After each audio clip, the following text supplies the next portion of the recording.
Samantha Azir here. I wanted to talk about Donkey Kong Country. It's one of my all-time favorite games, and I wanted to go back and play and figure out why it's such a good game and why it's still fun to play today. It's a game I grew up with throughout my childhood. It's one of the few games I had for my Super Nintendo, so I played the hell out of it. I have beaten that game more times than I can count. But let's take a look back at Donkey Kong Country.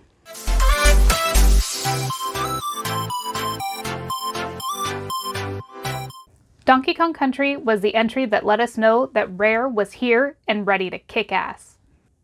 Around this time, Sega was playing around with the 32X add-on.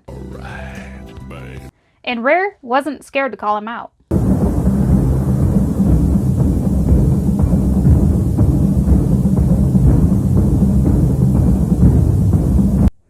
The company name Rare, or back in the day, Rareware, might not mean anything to newer gamers, but back in the 90s, Rare could do no wrong. With entries finishing out the Donkey Kong series, such as Donkey Kong Country 2 and 3, and then on the Nintendo 64, Banjo-Kazooie and Tooie, and of course, Conker's Bad Fur Day, but they have many more games. Marvelous. I wanted to dive back into this game just to verify to myself that it's still a really fun game to play. I played through the game again on the SNES Classic, and in the future, I think I'm just going to stick with my regular SNES and my CRT TV. I'm not sure if there was a timing difference or if I was just a little rusty, but I really do like playing on the original hardware better. You get to play as Donkey Kong, and right off the bat you're bursting out of the treehouse and your banana hoard has been stolen. King K. Rool and his gremlins have taken it, and it is your job to get it back. You also get a partner in this game, Diddy Kong, who happens to be faster and a more nimble choice. He's my personal favorite, and I choose to play him throughout most of the game.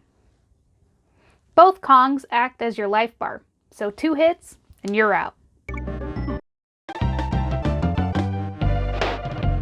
The game is really well known for its graphics. It's got pre-rendered sprites creating a 3D effect throughout the game.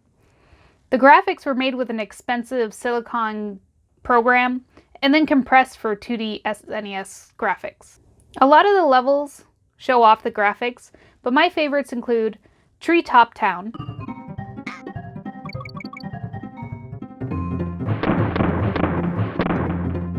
Orangutan Gang,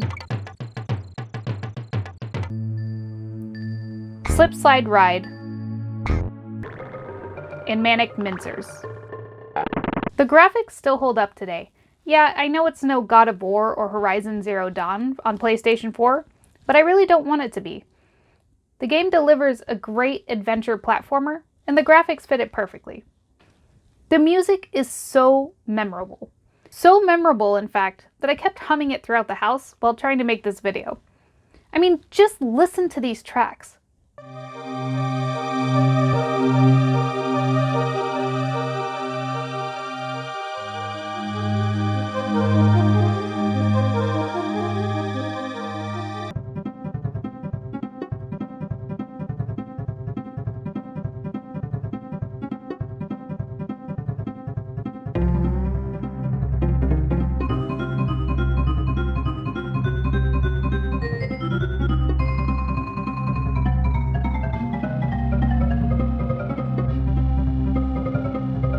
I kind of want to talk about my experience playing through the game again.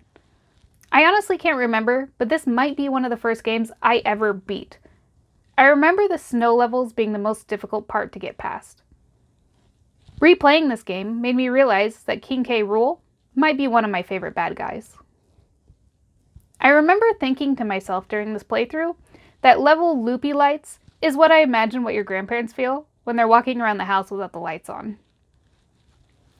The barrels as a child used to be the bane of my existence, but as I got older, I actually ended up loving the levels that included the barrels throughout the game. Learning proper timing, and then later on the barrels actually spin and move, which increases the difficulty, is and was a lot of fun. It does feel like from the snow levels on that the difficulty slowly climbs. I do wish that the final battle was a little harder. I do remember at a young age having to memorize his pattern in order to beat him, which resulted in some deaths. It took me about 3 times to beat him this time, so some of that memorization has slipped away for sure. Stop and Go Station definitely still gives me anxiety, and I remember that as a kid. Some of my favorite levels include Barrel Cannon Cannon, which this one's one of my favorites because it was the first level to introduce you to the barrels. It's definitely a good beginner intro to how the barrels function and what you're supposed to do with the timing. Minecart Carnage is one of my favorites throughout the game. It's the first level to introduce the minecart system, but in my playthrough I ended up using a shortcut to get through it faster. Snow Barrel Blast is one of my favorites. As a kid, this was the level that pretty much broke me. I could not get past it for the longest time, but once I finally did, it became one of my favorite levels. Rope Bridge Rumble is one of my favorites, but this might not be the level design that I like so much, but more of like the music and the graphics. But I always look forward to playing this level and going through all the secrets. A new favorite level for me this playthrough was Tanked Up Trouble. I like the challenge of always needing to get fuel to keep going. I mean, just one mistake and you have to watch yourself fall to death. Who could forget the animal buddies? Rambi the rhinoceros, On Guard the swordfish, Winky the frog, Espresso the ostrich, and Squawks the parrot. Espresso is probably my favorite. I've always been a big fan of characters that help you fly, even if it only is for a short period of time.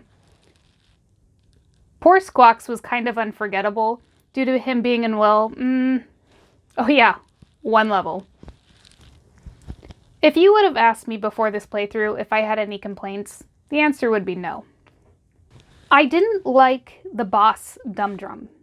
It felt so out of place, and he was dumping bad guys that you'd beaten multiple times before. So it just felt very unoriginal compared to the rest of the game. And that's kind of funny saying, considering that you beat a bird and a beaver type boss twice. But it just didn't feel right in this game. It felt a little less creative than the rest of it. I do wish that King K. Rool was more difficult. The spike in difficulty in the last few levels really start to test you. And when you get to King K. Rool, it was kind of disappointing that you did all of this work just to kind of beat him.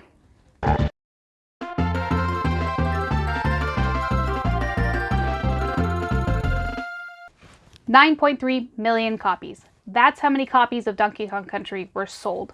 It is such an amazing game. So in conclusion, what's good about Donkey Kong Country? Well, everything. It's an amazing game. I did have a couple of nitpicks here and there, but truly, it is a game you have to have in your collection. So thank you so much for watching, and I heard a rumor that it's free to subscribe, so if you could do that, that'd be great.